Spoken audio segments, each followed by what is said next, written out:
ami téléspectateurs de Kaolack TV ñu ngi leen di nuyu fi ñu leen daan nuyu rek dimanche bu nekk ci waxtu wi 21h 22h ci seen émission bi nga xamante ne ni moom mooy VST Sport tey nag ñu fas yéene ñëw ak yéen ci lu yaatoo yaatu ci li nga xamante ne ni moom mooy les demi-finales du championnat national 2 amateur. C'est pour désigner le champion du national amateur 2 loolu nag.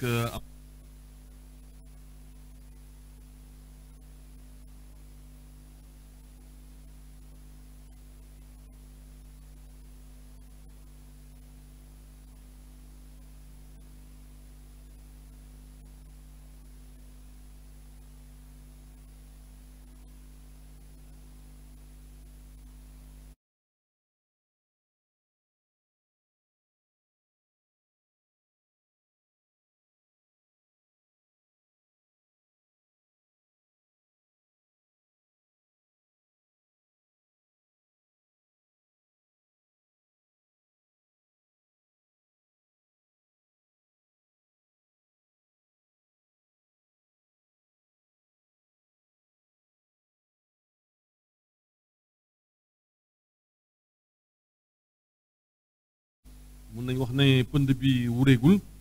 dinañ ci ñëwaat en image et de deux pour Sadio Mané qui égale le record de El Hadji Ousseynou Diouf bi nga xamante ne ni double ballon d'or africain la loolu dinañ ci ñëw bu ci kanamee tuuti. dinañ wax nag ci premier tour éliminatoire CHAN 2023 sànq nag fële ca Monrovia, la capitale du Libéria. Nos lions locaux se sont imposés face aux Lone Stars du Libéria 3-0 loolu dinañ ci ñëw bu ci kanamee tuuti dinañ waxtaanee tamit li nga xamante ne ni dafa soxal rek wàllug loole di nawetaan tey nag dañ fa am benn invité les bi nga xamante ne moom mooy le président de Jakaarlo une ASC qui est ici tout près non loin de chez nous Jakaarlo bu Saara bi nga xamante ne moom mooy champion régional édition 2022. L'un des représentants de Kaolack aux prochaines phases nationales de l'ONCAV qui auront lieu à Dakar du 15 au 30 août de ce mois. Donc mën nañ jàpp ne rek programme bi nii la tëddee ñu ñëw rek ci développement bi njëkkee ko ak li nga xamante ne ni moom mooy les demi-finales du national 2 amateur qui se sont jouées hier au stade Ely Manel Fall de Diourbel. C'est pour désigner le champion du national 2 amateur xam nga championnat boo xamante ne ni y avait 4 poules donc poule bu nekk bi championnat bi jeexee le premier dañ koy génne ce qui fait que donc dañuy am 4 premiers alors 4 premiers yooyu nag dañ leen di boole ci ay demi-finale donc demi-finale yooyu noonu lañ doon joué démb au stade Ely Manel Fall de Diourbel mu dajale woon ki nga xamante ne nii donc moom mooy Gazelle de Bignona. Gazelle de Bignona qu'il ne faut pas confondre avec Gazelle de Kédougou du benn il y a 2 gazelles ci national bi bon Gazelle de Kédougou moom mi ngi ci national 1 amateur mais Gazelle bi ce sont les gazelles de Bignona moo doon daje ak Avenir de Dakar dans la première Avenir de Mbacké autant pour moi dans la première demi-finale muy match boo xamante ne nii nag ñi nga xamante ne nii ñoom ñooy Avenir de Mbacké ñoom ñoo jël ndam li face aux gazelles de Bignona. À l'épreuve des tirs au but 5-4 temps réglementaire 1 but partout alors ñi nga xamante ne ñoom ñooy waa Bignona ñoom ñoo njëkk ubbi score bi à la 55e minute sur penalty par leur excellent attaquant muy Alexandre Jean Suarez Coly bi ñu demee nag en seconde période toujours à la 61e minute ci la Madior Tall daal di égaliser pour Avenir de Mbacké alors bi ñu demee nag ci épreuve des tirs au but foofu nag ñi nga xamante ne ni ñoom ñooy Avenir de Mbacké ci lañ am ndam face aux gazelles de Bignona 5-4 alors beneen demi-finale bi mi ngi doxoon ci diggante Toglu de Diass digganteem ak modèle bu Mbao mu nekkoon nag un match rudement disputé mais au finish modèle de Mbao s'est imposé face à Toglu de Diass à l'épreuve des tirs au but 4-2 temps réglementaire 1 but partout. C'est Toglu de Diass qui a ouvert le score par Pape Moussa Diouf à la 60e minute avant que Mamadou Diouf n'égalise dans les toutes dernières minutes de la partie à la 82e minute muy 1 but partout alors bi ñu demee nag à l'épreuve des tirs au but foofu nag ki nga xamante ne ni moom mooy modèle bu mbaaw ci la am ndam face à Touglou de Diass 4-2. Donc la finale du National 2 amateur mettra aux prises waaw xam naa dañuy xaar tuuti rek parce que notre invité vient d'arriver ñu ngi koy jéem a dalal notre invité vient d'arriver ci kanam tuuti dinañ ko dalal. Donc la finale du National 2 comme ni ma leen ko waxee rek cette année il mettra aux prises ki nga xamante ne moom mooy modèle de Mbao ak avenir de Mbacké. Mais li ñu mën a jàpp rek mooy ñoom ñëpp la saison prochaine dañuy évoluer ci li nga xamante ne nii moom mooy National 1 amateur. Bien donc loolu moom mooy li nga xamante ne nii moom mooy démb l'événement phare dans le foot local sénégalais. Mais tey tamit amoon na beneen événement bu mag a mag boo xamante ne ni am na fii muy rek les préparatifs du CHAN. CHAN nag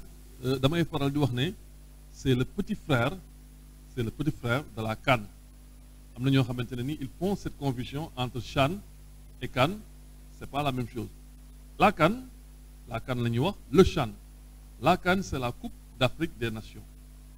Compétition la boo xamante ne nii dafay dajale tous les joueurs africains évoluant aussi bien sur le continent et hors du continent. Voilà. Mais le CHAN, c'est un tournoi exclusivement réservé aux joueurs africains évoluant sur le continent. Donc la CAN, c'est la Coupe d'Afrique des Nations. Le CHAN, c'est le championnat d'Afrique des Nations. Alors muy championnat boo xamante ni nag Sénégal dafa xaw a gëj parce que bu ngeen xoolee ces dernières années ci éliminatoire yi la ñuy dóoree en premier tour deuxième tour Mauritanie moo ñuy éliminé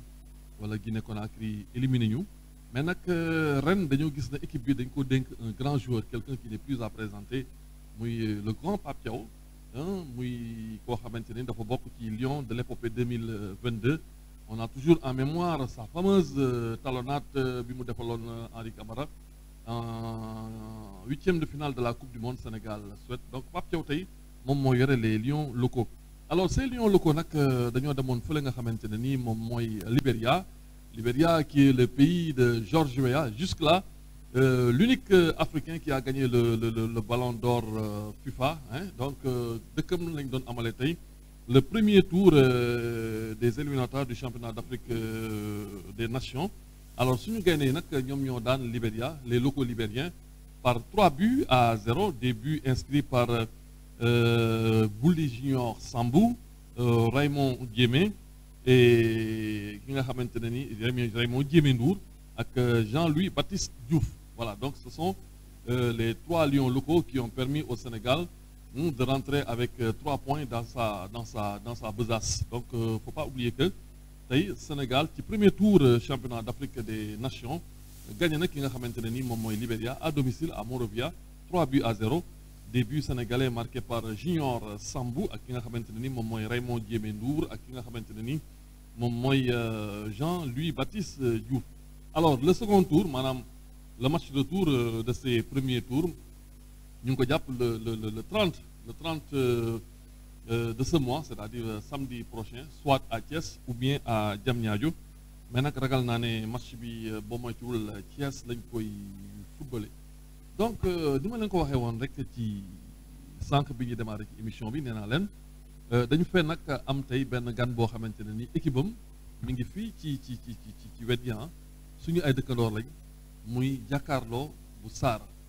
Jakaarlo bu Saara nag nee naa leen nawetaan 2021 moom mooy champion régional.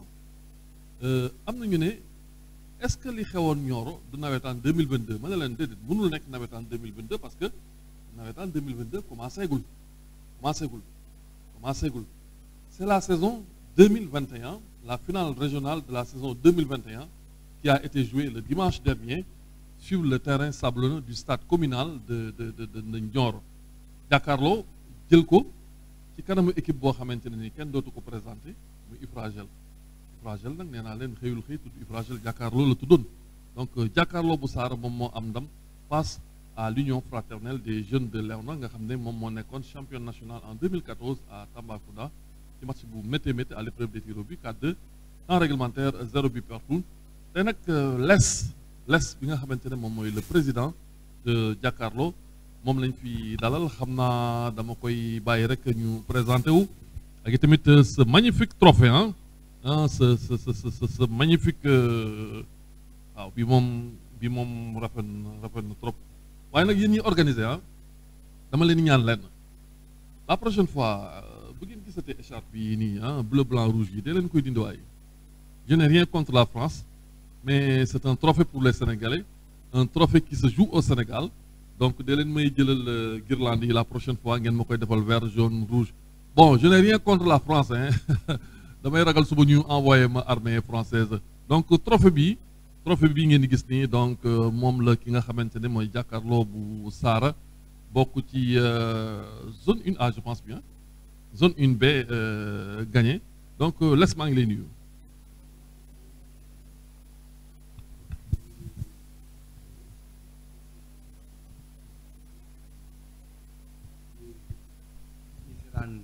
Kaolack TV di leen jaajëfal tamit ci invitation bi la dara tamit muy nuyu kilifa kër gi responsable góor gi Diallo tamit maa ngi koy nuyu bu baax a baax di vraiment jaajëfal seen liggéey tamit ci sport de VSD sport mission la boo xamante ni ñu bëri ñu ngi koy seetaan di présenté rek Mame Less président ASC Jakaarlo ci la nekk ci zone 1B ODCAV Kaolack fubal nañu ren 14 match yàlla def tamit biir 14 match yi joué ci biir phase régionale ba gagné trophée régional bi balaa dara di xaw maa ngi jaajëfal ASC Jakaarlo yëpp ñoom ñëpp ñi nga xam ne dañoo jàpp ci liggéey bi muy dirigeants yi muy supporters yi muy joueurs yi maa leen di jaajëfal bu baax a baax ci liggéey bi ñuy def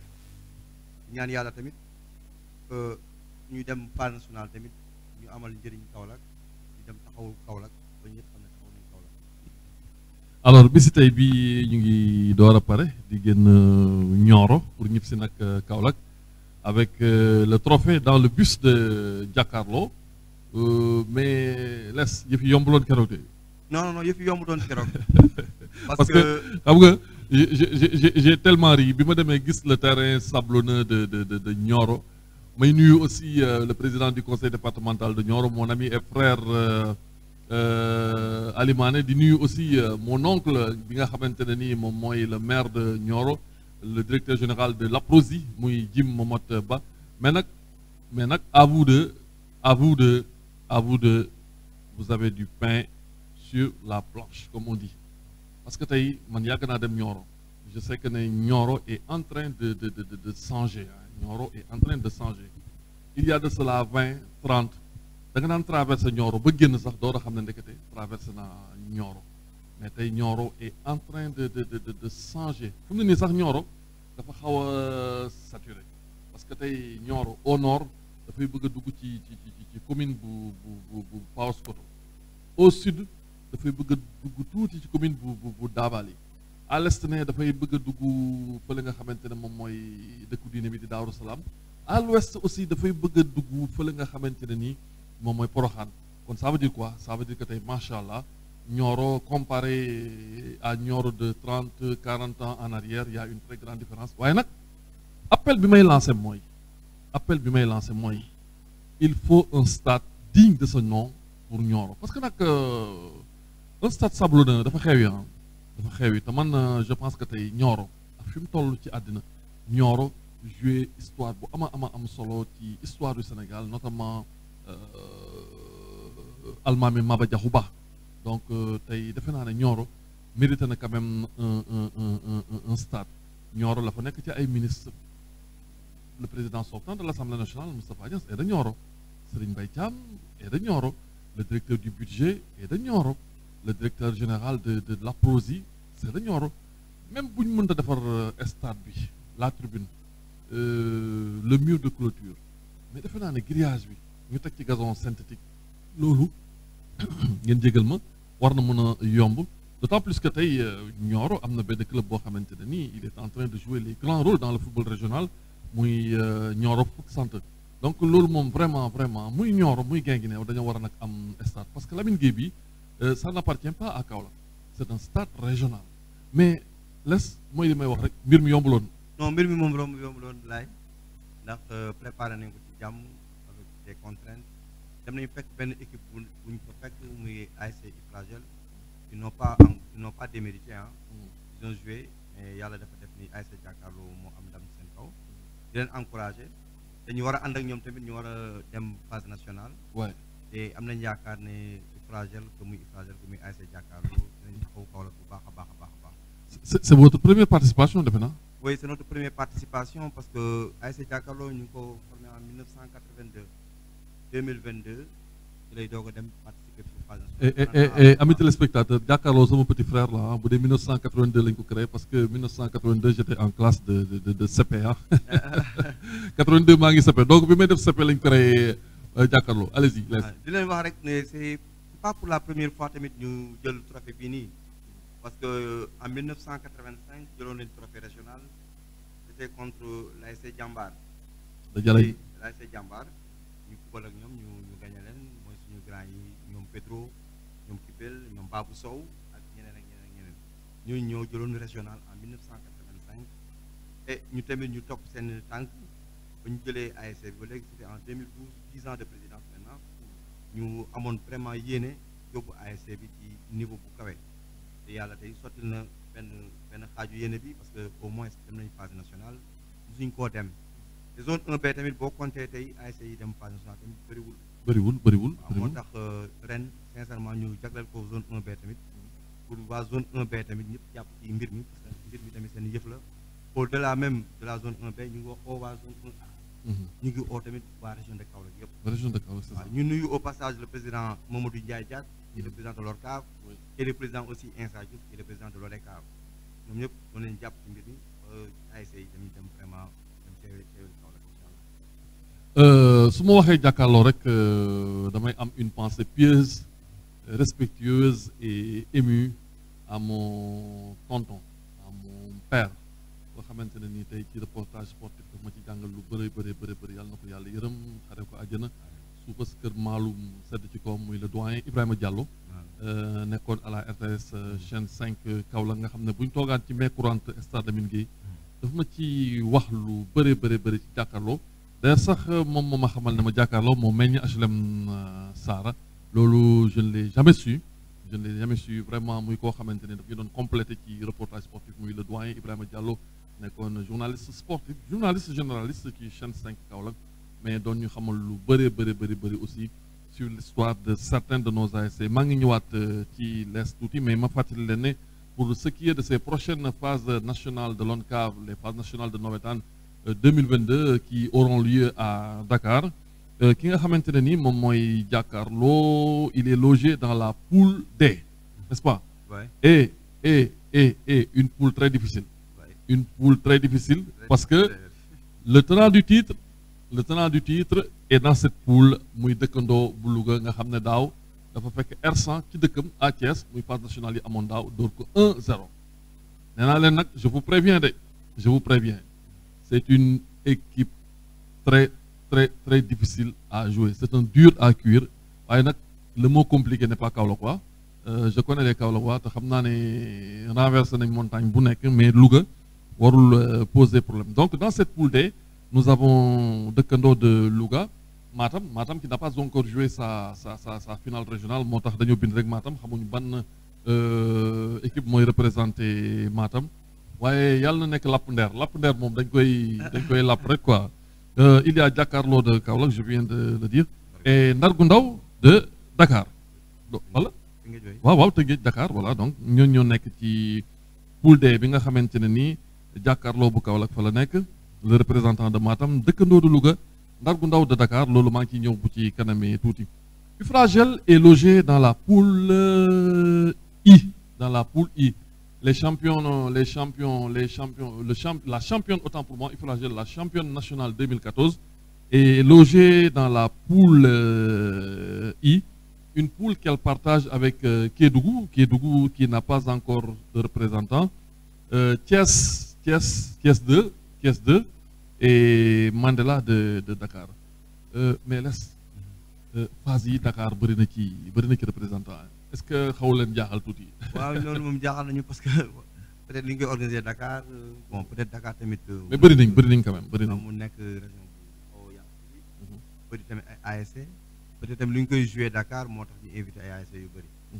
waaye ñun jàppoon nañ ne sax bon peut-être Kaolack dina am yeneen ASC yu ñu invité. normalement mel ni ASC Albouri. ah oui mais malheureusement ASC Albouri ñëwut. yu mel ne yeneen ASC jàppoon nañ ko dem nañ am yeneen invitation mais yàlla dogalu ko. mais yàlla dafa dogal na ñaari ASC ñoo dem en junior senior am na yeneen ñaari ASC yu dem catégorie cadet muy Jokko abattoir muy tamit ASC Raay bi c'est ça. Jokko moom en cadet c'est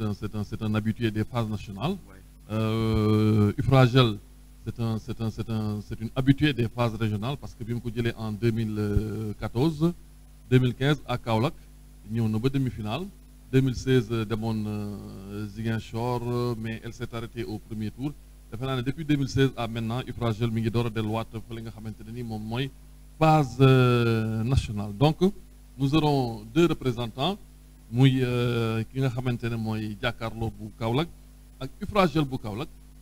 Jàkkaarloo c'est un novice un débutant un néophyte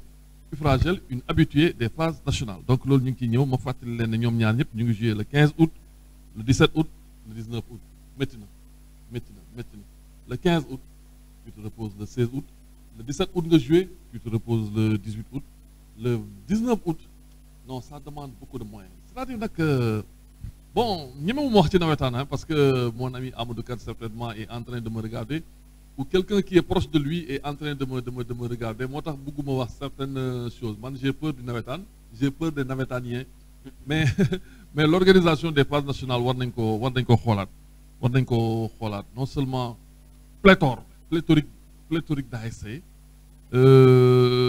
mais nga bëgg a jouer tey 24 heures de repos jouer waat le surlendemain 24 heures de repos nga suy jouer waat loolu bon physiquement tu seras très épuisé maa ngi ñëw ci kanam tuuti ak seeni adversaire waaye ci biir loolu dañuy daal di ñëw nag ci li nga xamante ne ni moom mooy la coupe d'Afrique des nations ci wàllu jigéen ñi gannaaw bi ñu defee bu góor ñi ci mois de janvier Sénégal jël coupe démb nag ñi nga xamante ne ni ñoom ñooy waa Afrique du Sud ñoom ñoo jël la coupe d'Afrique des nations ci wàllu jigéen ñi gannaaw nag bi ñu daane ñi nga xamante ne ni ñoom ñooy waa Maroc ñaari bal ci benn une finale qui a été très dure pour les Sud-Africaines parce que démb gis naa lu doy waar loo xamante ne ni bon dama doon reetaan 90e minute match bi jeex na ma foog ne dañ may indil ay temps additionnel 2 minutes 3 minutes mais 9 minutes de temps additionnel loolu des fois j'ai envie de dire que gars yi ni ñuy favoriser le pays organisateur métti na mais dara ñi nga xamante ne ñoom ñooy Sud-Africains yi ni ko suma doyen Mamadou Ndiaye Diack di waxee dañoo indi nawetaan ba pare lañ indi xeex ak marocain yi jël technique teg ko fee indi bakkan bi xare badal ba au finish ñoom ñoo jël Coupe d'Afrique bi 2-1 pour les Sud-Africaines face aux Marocaines un peu plus tôt le vendredi 3e place bi nag Nigéria voilà non ñi ñoom ñooy les tenantes du titre ñoom ñoo ko jëloon daaw ñoom ñoo ko jëloon en 2019 mais jàpp leen ne donc 3e place bi ñoom Nigéria dañoo ñàkk seen diggante ak Zambie un but à 0 Zambie qui a éliminé le Sénégal en quart de finale muy nag Coupe d'Afrique boo xamante ni ndeysaan yow Sénégalais bi boo koy seetaan tu as un peu de regret parce que le Sénégal avait sa place dans le carré d'as les Sénégalaises avaient leur place dans le carré d'as mais nag ça veut dire quoi ça veut dire que aussi il y a un travail remarquable qui se fait dans le foot féminin may saluer ma petite sœur Seyni Ndir parce que ci biir mandat am gis nañ ne vraiment le foot féminin est en train de sortir du gouffre comparé à ce qui se passait parce que c'est une première participation à une Coupe d'Afrique des Nations féminines c'était en Guinée équatoriale 3 matchs 3 défaites waxtaan naa ci ak Mati Diop elle était là il y a de cela quelques semaines 10 ans après ñu ñëwaat dem quart de finale et cerise sur le gâteau ñu am benn ticket boo xamante ne nii daf ñuy yóbbu ci loolee di barrage coupe du monde bi nga xamante ne nii Nouvelle-Zélande lay amee tournoi bi Sénégal dina ci bokk su ci amee ndam rek dafay dem ci coupe du monde bi muy coupe du monde boo xamante ne nii l'Afrique aura 5 voilà les Bafana sont là voilà les vainqueurs de la Coupe d'Afrique des Nations chez les filles, édition 2022, après le sacre face aux Marocaines, aux Lions de l'Atlas. Kon ma fàttali leen ne ñi war a représenter Afrique à cette Coupe du Monde ñi nga xamante ni ñoom c'est officiel, ils ont validé leur ticket, mooy le Maroc, l'Afrique du Sud, le Nigeria et la Zambie. mu des nag benn ticket boo xamante ne nii dañ ko teg ticket boobu nag pour nga jël ko il faut nga dem ci benn barrage boobu nag Sénégal dina ci bokk su ko gagné l'Afrique aura 5 représentants. Voilà ñu daal di ñëw nag ci li nga xamante ne nii moom mooy le tournoi de l'UFOA, le tournoi de l'UFOA bi nga xamante ne nii atum ren tournoi U20 bi ñu ngi koy amalee fële nga xamante ne nii mooy Mauritanie, la voisine du nord. Foofu la ñu amee li nga xamante ne moom mooy le tournoi de l'UFOA boobu nag xam ngeen ne ku ci am ndam rek daf lay yóbbu fi nga xamante ne moom mooy Coupe d'Afrique des Nations ci catégorie boobu noonu. Donc jàppale ne nag atum ren loolee nga xamante ne nii moom mooy tournoi UFOA dans la catégorie des U17 ñu ngi koy amalee fële nga xamante ne moom mooy Mauritanie. Voilà, U17 bi ñu ngi koy amalee fële ci Mauritanie du 1er octobre au 10 octobre. Le Sénégal est dans la poule B qu'il partage avec le Cap-Vert et le Mali. Dans la poule A, nous avons la Mauritanie, la Sierra Leone et le Libéria. Ma bamtuwaat ko li nga xamante ne ni moom mooy tournoi UFOA dans la catégorie U17, tournoi UFOA A U17. Événement bi ñu ngi koy amalee du 1er octobre au 10 octobre en Mauritanie. Dans la poule A, nous avons la Mauritanie, la Sierra Leone, le Libéria. Et dans la poule B, nous avons le Cap-Vert, le Sénégal et le Mali. Une équipe U17 sénégalaise coachée par notre grand frère Pape Ibrahima Faye. Pape Ibrahima Faye tey moom la ñu dénk ñooñu nga xamante ne ñoo nekk ni ki seen écran muy les U17 sénégalaises. Lu soxal nag li nga xamante ne ni moom mooy tournoi U20 bi. Alors les U20 seen tournoi mi ngi war a démarrer le 28 août du mois prochain, le 28 août autant pour moi, du 28 août au 10 septembre. Alors dans la poule A, nous avons la Mauritanie, la Guinée-Bissau, la Sierra Leone et le Mali. Dans la poule B, nous avons le Cap-Vert, le Libéria, le Sénégal, la Guinée-Conakry et la Gambie. Alors le vainqueur de ce tournoi prendra part à la Coupe d'Afrique des Nations U20 qui aura lieu, Inch'Allah Rabbi, en Égypte. Mais ma bamtuwaat leen rek U17 bi, UFOA A, tournoi U15, mi ngi am du 17 au 21 août à Monrovia. Voilà. Donc U15 mi ngi am du 17 au 21 août à Monrovia. U20 mi ngi war a am du 28 août au 10 septembre à Nouakchott. Li nga xamante ne nii nag moom mooy U17 bi mi ngi war a am du 1er au 9 octobre toujours à Nouakchott. Allez, l'événement lu def waxu lu ay di ñambat 2 jours après la razzia. Razzia am na ku may laaj mooy lan ah parce que razzia ça sonne un peu arabe, hein? La razzia dafa xaw a niiroo ko tuuti arabe. Mais c'est tellement rigolo booy bi ni ma ko waxee mu ne ma mais tonton ma ne ko mu ne ma razzia moom xanaa da ngay raser lépp rek ma ne ko ah xam naa ne daal je ne sais pas si da ngay raser lépp mais doo bàyyi dara daal lépp rek ngay jël. Au fait au temps de l'Empire ottoman, au temps de certaines guerres gars yi ñoom ñoo daan def loolu ñëw ci dëkk rek dogaale nit ñi lépp bi yëpp duñ bàyyi dara taal dëkk ba les plus jeunes xam nga les femmes en mesure de procréer lépp la ñuy jël. C'est ce qu'on appelle razzia, duñ bàyyi dara. En tout cas c'est ce que nos lions ont fait. Laisse ma bàyyi la nga commenter tuuti tey ci atum ren Sénégal li mu def ci kaw awal yi. Ah, l'image est là, les 2 rastamans du football africain. Et je vais vous raconter une petite anecdote. Ki nga xamante ne mooy Rigobert Song moom ngeen gis noonu mu sol costume bi jël lu mel ni mouchoir dugal ci poche bi muy dem di tirer au fait li nga xamante ne ni moom mooy bout de papier bi ñu def kan moo jël le meilleur entraîneur africain de l'année daf ko xëcci déplier ko daal di ree mu ne en tout cas le vainqueur il me ressemble. Ah oui, il lui ressemble, Aliou Cissé lui ressemble, Aliou Cissé entraîneur africain de l'année. Laisse. waaw bi ñu def lu kontaan ci vraiment ci Sénégal raay yi mu jël yëpp ci mbir mi ndax lii day wane ni rek Sénégal am nañ capacité dem fu raw li parce que bu jëlee Sadio Mané mu jël Ballon d'Or jël Aliou Cissé ak Sakho loolu yëpp daal day wane ni Sénégal mu ngi ci yoon bi quoi te amaana échéance yi ñu jëm nii vraiment dinañ def yeneen jaloore yu sut suñu kaw yu sut suñu njort. Régie wan leen ñu Pape Sakho c'est un boy de Rufisque hein. C'est un boy de Rufisque. Il a marqué le plus beau but de l'année 2022 Pape Sakho il a marqué mi ngi ne moom ngeen gis ne ci suuf voilà mu dugal but bu rafet mooy but yooyu nga xamante ne ni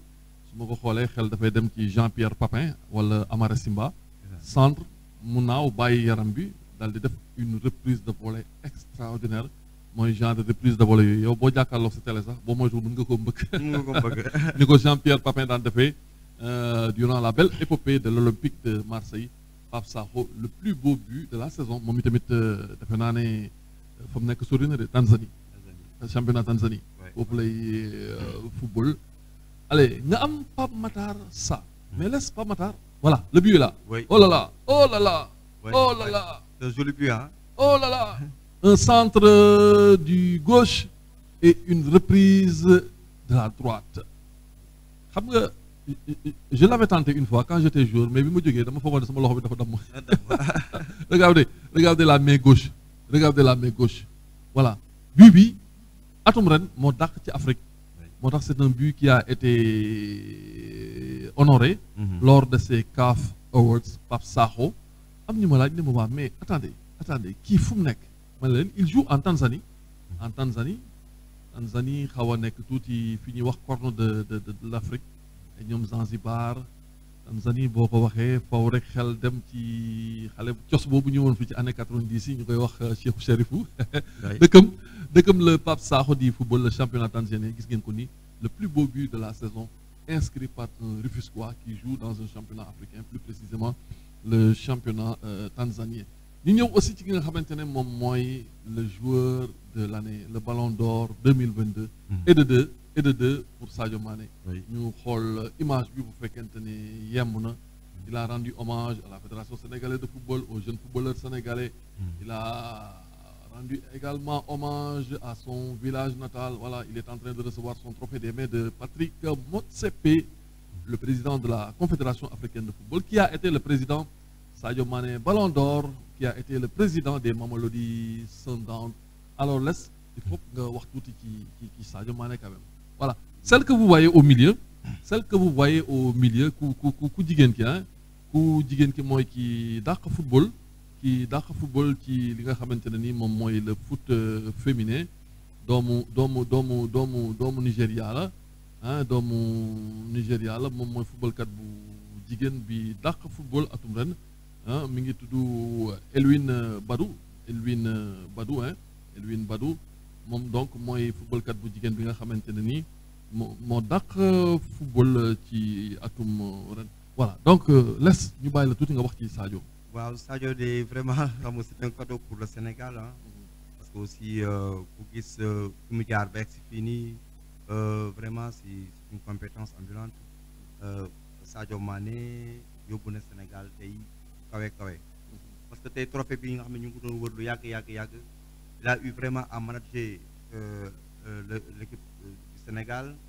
fexe ba nekk un leader charismatique fexe ba jël ñëpp vers un idéal ñu jël trophée continental bi nga xamante ni yàgg nañ cee daw lool. bañ ko jëlee tamit ba ñëwee qualification mondiale aussi ici au Sénégal du moins il a aussi montré encore il a fait preuve de courage pour encore fexe ba ànd ak les Lions fexe ba Sénégal dem ci mondial boobu noonu kon ne serait-ce que loolu noonu rek Sadio Mané vraiment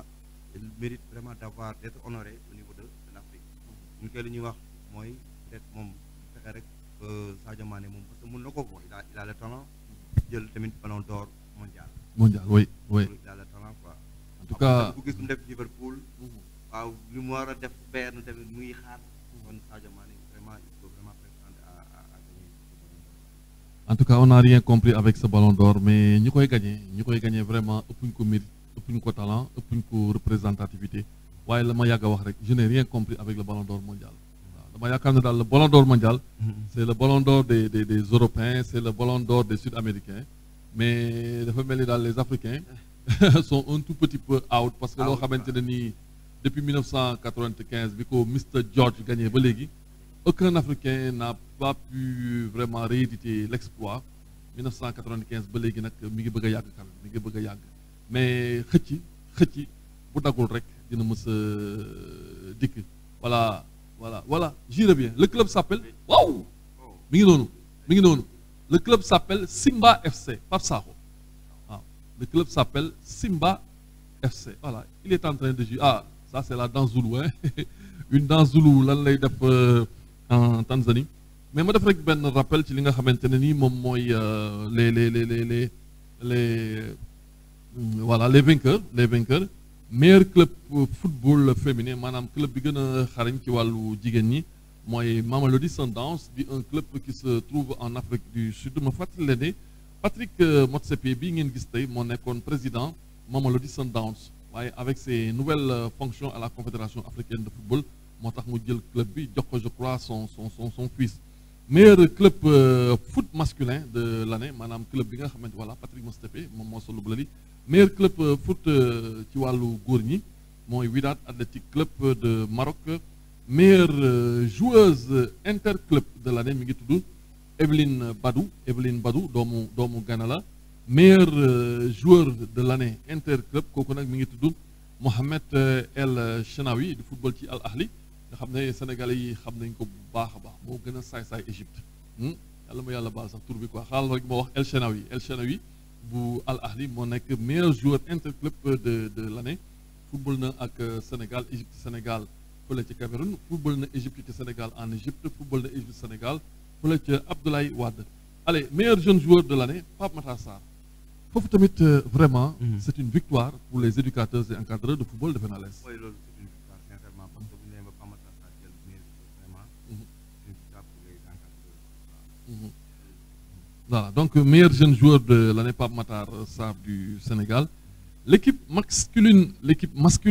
de l'année, moi, les Lions du Sénégal. Ah oui, c'est l'équipe masculine, la meilleure équipe masculine de l'année. Vainqueur de la Coupe d'Afrique des Nations au mois de janvier. Nous avons 2 mois, nous avons dem Égypte dans des conditions excellentes, dans des conditions très difficiles. Nous avons gagné l'éliminatoire Coupe du Monde aller. Nous avons prouvé à Yenen. Quand on a le titre, bi buñ ko joxone benen équipe nationale, injustice lay donne. Donc l'équipe masculine de l'année, moi, les Lions du Sénégal. Le but de l'année, Pape Ousmane Sakho, pensionnaire de Simba FC en Tanzanie. Meilleur entraîneur de foot féminin, elle s'appelle Désiré Ellis de l'Afrique du Sud. Meilleur entraîneur de football masculin, moi, le jumeau à Rigobert Song, dit Alioune Cissé, il se ressemble. Voilà. Donc, moi, je wax kaddu gor. Parce que bim jëlé kaddu, waxna vraiment, voilà, Alioune Cissé bim jëlé kaddu dafa wax yu rafet dans son speech. Il a remercié Feu Bruno Metsu. Il a remercié aussi Karim Séga Diouf. La première participation d'une équipe nationale de football du Sénégal à des Jeux Olympiques, c'était en 2012.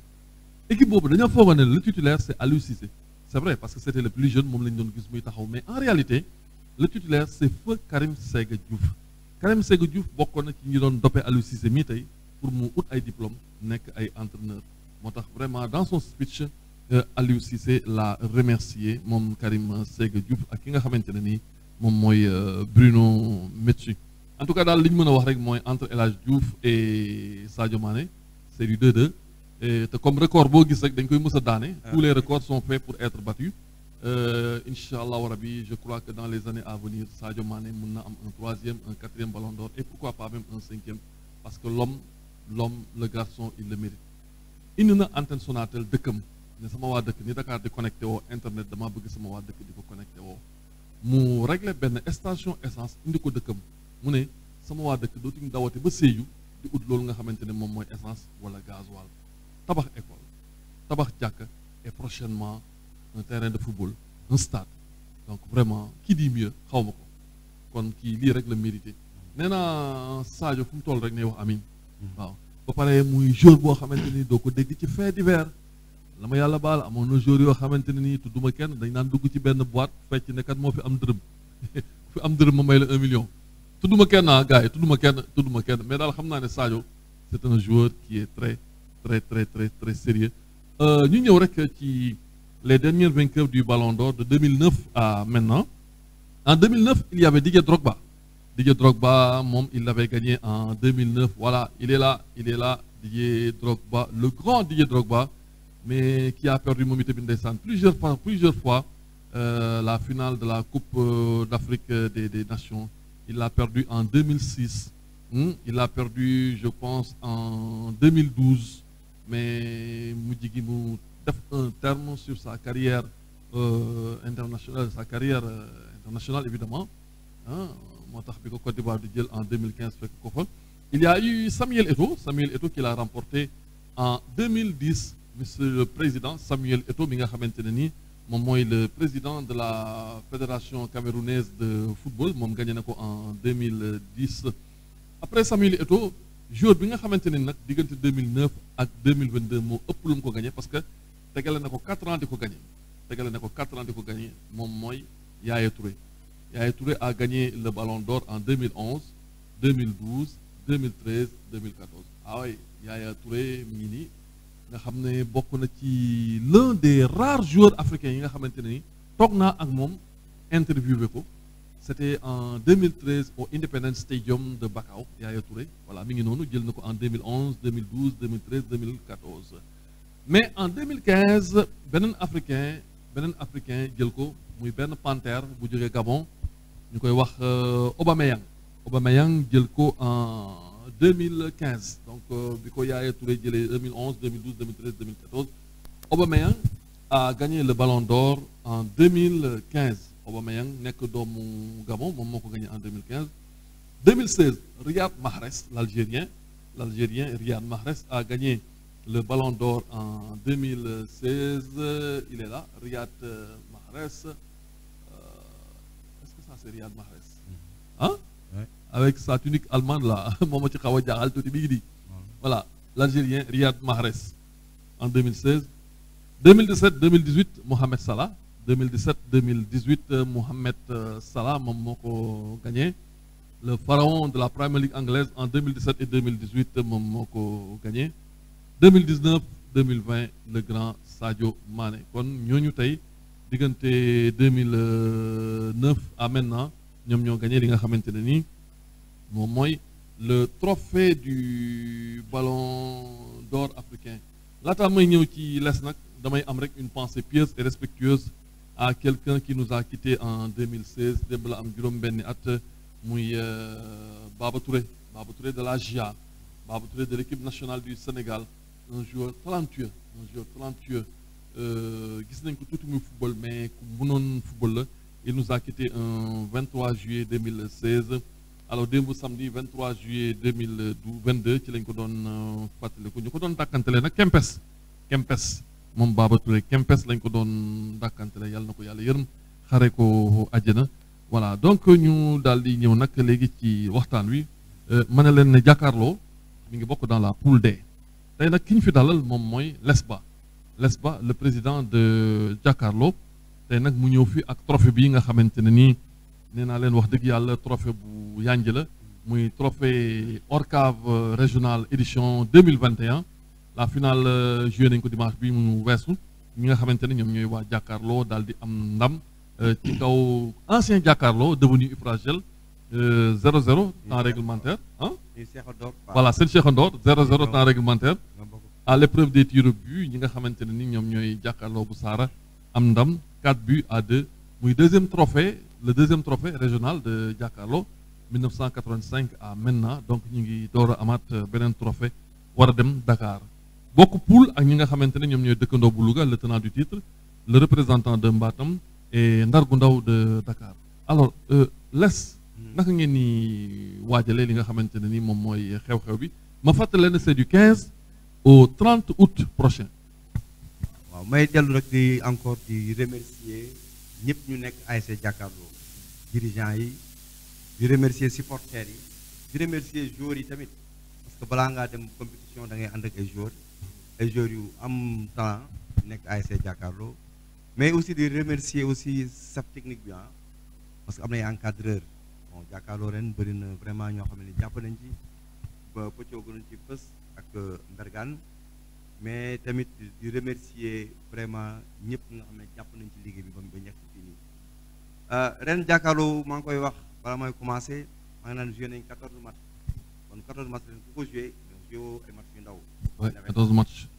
joué nañu phase zonale yàlla def ñu jël ko ren jël nañu phase zonale zone 1B joué nañ coupe du maire yàlla def ñu dem ba demi-finale coupe du maire et ñu gagné ñu par l'ASC Super Étoile régional yàlla def tamit Jakaarlo jël te bu ñu jógee ci régional dañoo jëm ci benn étape bu am solo muy phase nationale ñun ñu ngi cay doog a dem comme ñu ngi cay doog a dem tamit ay gan lañ bees lañ ci mais demuñ rek pour vraiment participer pour ñëpp si dañoo dem pour li fa Ifragel doon def li fa ASC Réveil def wala beneen ASC def ko. def ko fa Barada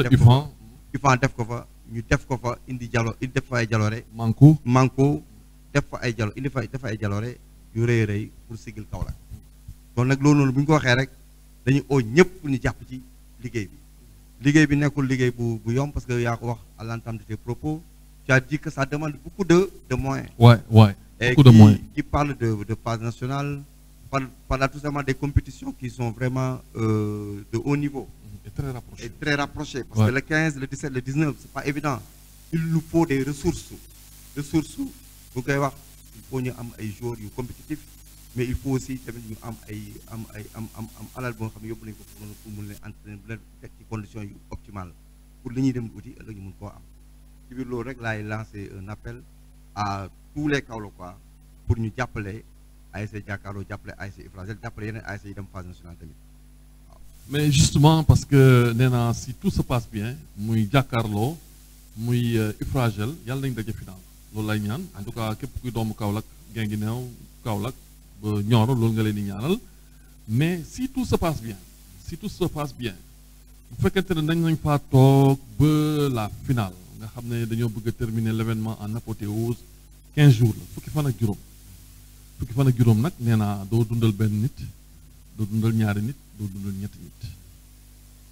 ah ouais une équipe de football c'est plus d'une vingtaine de joueurs 25 joueurs staff technique bi ñëwagul waxuma ko staff médical bi ñëwagul ak parfois même des supporters yoo xamante ni kenn mënu ci dara il faut ñu ñëw rax leen donc loolu nee naa c'est une famille très nombreuse quand même te tey defe naa ne vous les autorités vous nous suivez vous qui nous suivez Mame Less est là tey maam defe naa ne ñàkkul am nga looy lancer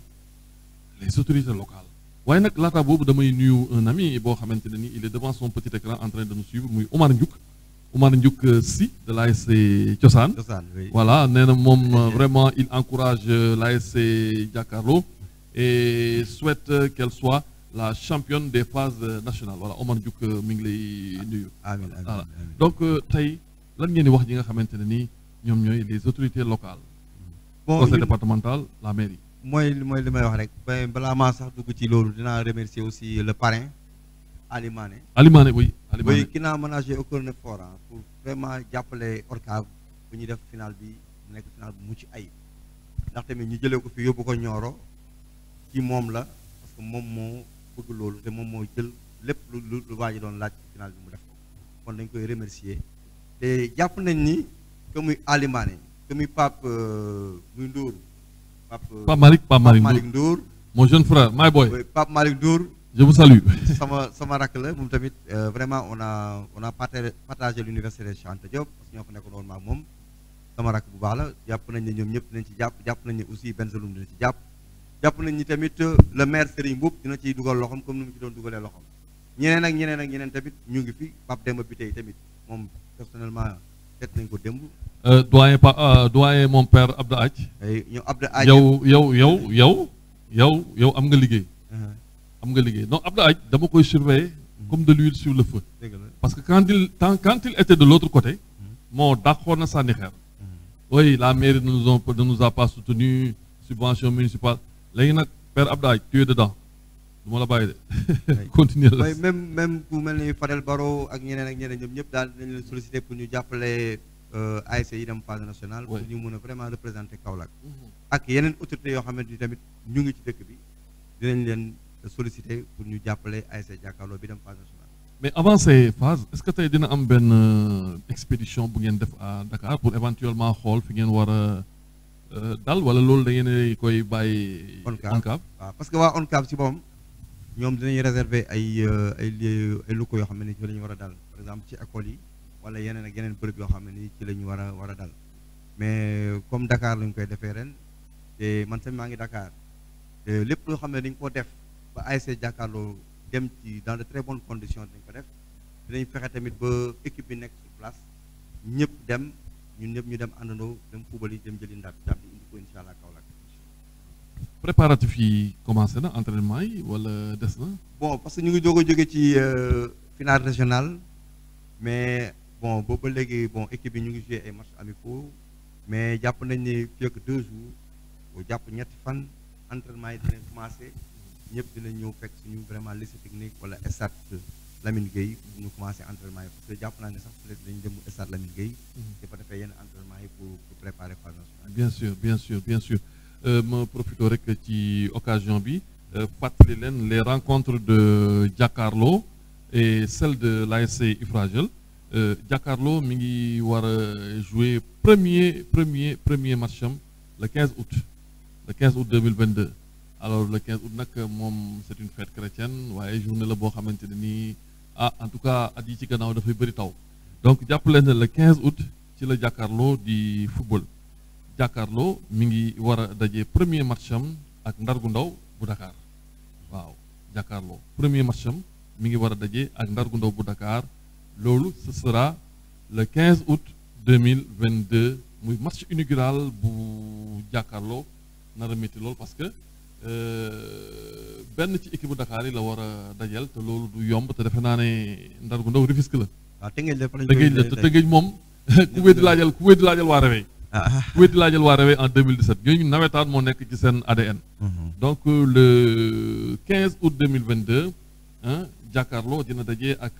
Ndargu Ndaw bu Tëngéej. allez le 16 août mu noppaleku le 17 août Jàkkaarloo mi ngi war a daje. ak l'ASC de Matam jàppaguñ ko nag waxaguñ ko ban équipe bu Matam la mais ak équipe bu Matam bu mu mënti doon ñoo leen mën kooku moom Matam moom ba léegi defagul benn preuve ci phase nationale donc Matam moo war a dajee ak Jàkkaarloo le 17 août 2022 loolu toujours te Dakar lay amee et enfin le dernier match de Jàkkaarloo mi ngi war a am le 18 août 2022 le 19 autant pour moi le 19 août 2022 ñi nga xamante ne ñoom ñooy Jàkkaarloo war ci daje ak le tenant du titre muy dëkkandoo bu Louga dëkkandoo bu Louga nag dama kontaan parce que à 2 jours de la finale le ministre Diop le maire de Moustapha Diop dafa def une descente remarquable sans garde-corps sans dara lii sama bët moo ma may bi gars yi naan non fruit lañ soxla nangam il a laissé son chauffeur là-bas taal otoom dem Thiès biir Thiès ville jënd fa ay fruits yu bëree dugal ko ci otoom sans garde-corps sans dara Moustapha Diop un jeune Moustapha Diop quelqu'un de très sympa dafa ñëw keroog bi gars yi di añ ndeysaan dafa teg chaise nii ci ron garab gi c'est-à-dire c'est des gestes yoo xamante ne nii nos ministres dañ ci war di xool être ministre c'est un manteau te manteau yàgg da nga koy sumi le manteau on le porte à l'hiver mais pas à l'été loolu na ngeen ci bàyyi xel moo tax keroog vraiment Moustapha Diop dafa ñëw doppe waa dëkkandoo du Louga parce que Louga waa bu ko gis rek da nga naan non xoolal suñu ministre ni mu wàccee suñu bopp loolu source de motivation la motivation supplémentaire la et je crois que képp kuy ministre rek war nga ci bàyyi xel ci simplicité de Moustapha Diop boobu noonu ñu ñëw ci Ifragel nee naa leen mi ngi ci groupe I moom it mi ngi joué le 15 août 2022 premier match am moo Kédougou la ah Ifragel qui retrouve Kédougou waaw fa digg maam yàlla jaaroon yàlla na fa jaarat parce que en 2014 première sortie de Ifragel c'était contre Foseka forêt sacrée de Kédougou Ifragel gagné ko 1-0 donc Ifragel 2022 retrouve une formation de Kédougou donc Ifragel moo war a daje une formation de Kédougou le 15 août 2022 le 17 août 2022 Ifragel war a daje ak ki nga xamante ne nii mooy Mandela bu Dakar Mandela loolu ce sera le 17 août 2022 et enfin le troisième et dernier match donc le 19 août 2022 Ifragel moom mooy PS2 li ma ci neex nag comme ni ngeen ko seetloo Ifragel ak Jakaarlo ñoo bokk benn jour yu muy football le 15 le 17 le 19 waaye connaissant le Kaolack waa nee naa ñu ni neen à domicile mun nañu reyante mais fii li ma leer bu Ifragel njëkkee football bu paree dina dem soutenir Jakaarlo loolu moom leer na ma voilà loolu moom lu ma leer la Ifragel bu njëkkee football su paree dem soutenir Jakaarlo aussi bu njëkkee football Ifragel j'en suis sûr et persuadé que ne su paree dina dem soutenir ñi nga xamante ne ñoom ñooy Ifragel. On nous signale que le temps qui nous est imparti touche à sa fin. Mame Less tey am na moyen yu teewagum wala des na tuuti. Bon ñun bon peut-être parce que même ba ñu paree primé nañu joueurs yi am na ay dépenses yu ñu def enveloppe 1 million la ñu joxoon primé nañu suñu joueurs yi à hauteur de 25 000. bi ma njëkk jox 1 million dama découragé.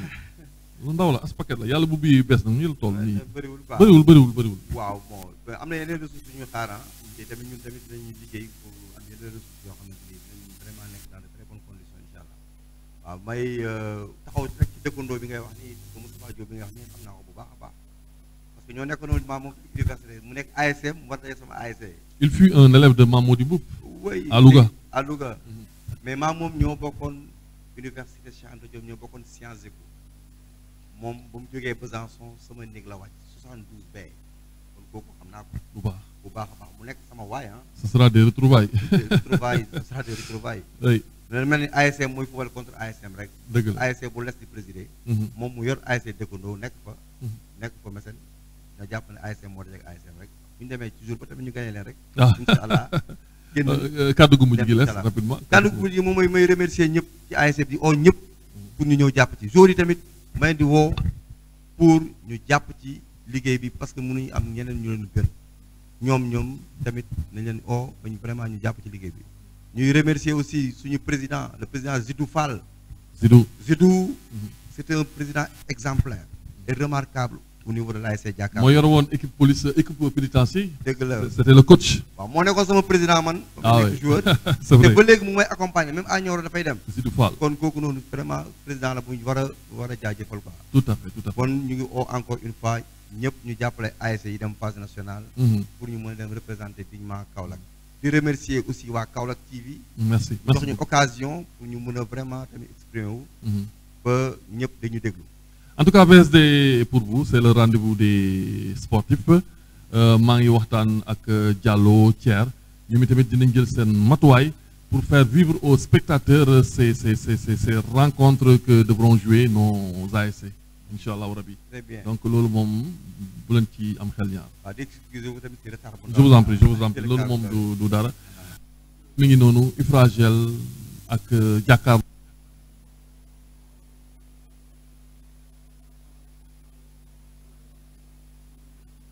parce que Barada UFAN jël na ko Manko jël na ko Ifragel jël na ko Réveil jël na ko ñun xam nañ phase nationale xam nañu tey même équipe bu ci doon benn boo xamante Kaolack ci indi lu bëre en tout cas daal na ci ñëpp jàpp gars yi na ci ñëpp jàpp autorité politique locale sax ak supporters yi tey am na supporters dem jàppale les clubs de Kaolack en tout cas bonne chance à l'Ifragel bonne chance à Jakaarlo terminé rek moom mooy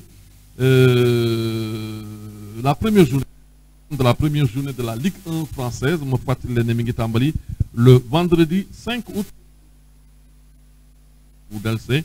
premier match Lyon mooy daje ak Ajaccio le samedi 6 août pour le compte de la première journée de la Ligue 1 française le Strasbourg mooy daje ak Monaco Clermont di daje ak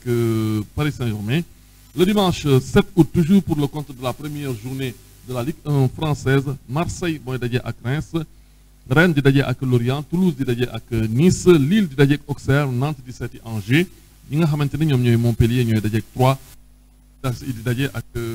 Brest. Voilà kon lii lañ leen indiloon tey ci seen émission bi nga xamante ni moom mooy VSD Sport Lesba le président de Lesba oui Lesba le président de l'ASC Jakaarlo moo nekkoon tey suñu invité indil ñu le trophée régional remporté par Jakaarlo. ñu leen di rek jox dox daje incha allah rabi dimanche pour non dimanche jour de vote on verra mais de toutes les façons rek ñu ngi lancé waat un appel à l'endroit des politiciens xam ngeen li gën a am importance mooy lan li gën a am importance du Benno du Yewwi du bunt bi xam nga lan moo gën a am importance mooy suñ Sénégal gii suñ Sénégal gii nga xam ne tey bu tàkkee ñaanuma ko yàlla am na ñoo xam ne ni mën nañ jël billet avion génn ko léegi mais man mii di wax ak yéen lees mii di wax ak yéen man nga xam ne 200 francs wala 300 francs yu ma fay Jakarta daf may të man mënumaa génn Sénégal donc il faut penser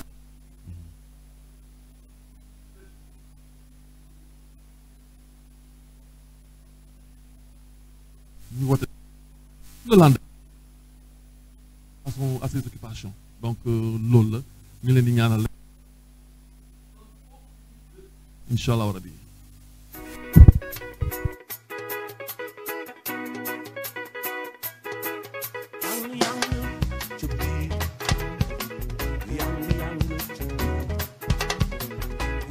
young to